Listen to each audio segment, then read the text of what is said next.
Hi everyone, in front of me I've got MOTOROLA Moto G62 and let me share with you how to add or remove a Google account from this device.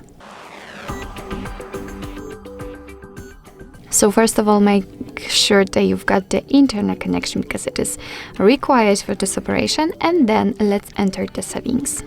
Now we have to scroll down in order to find the passwords and accounts. Let's enter, and as you can see, we do not have any of our Google accounts added, so we will start with it. What's more, a quick disclaimer, of course you can enter the Google section and here you can add or remove a Google account, but I personally prefer to do it using this one, so just tap on it and tap on Add Account. Choose Google. As I said, have the internet connection to finish this operation. And here we can either create a new account if you do not have your own yet, or simply type your email or phone. So let me do it. What's more, a quick disclaimer, you do not have to enter the full email address, just the very first part of it before the @ symbol. And after tapping on next, your device will autofill it, just like here.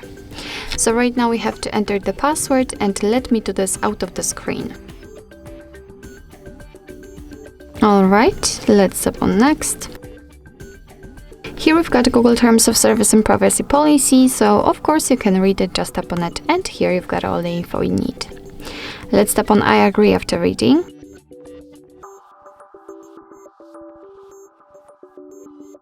Here we've got the shortcut of backup and storage info, so just tap on accept.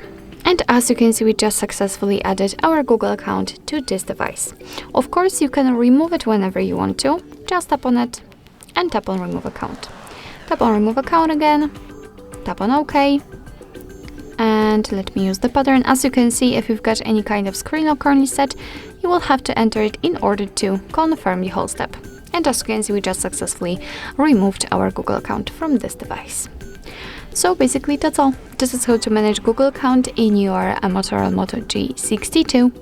Thank you so much for watching. I hope that this video was helpful, and if it was, please hit the subscribe button and leave the thumbs up.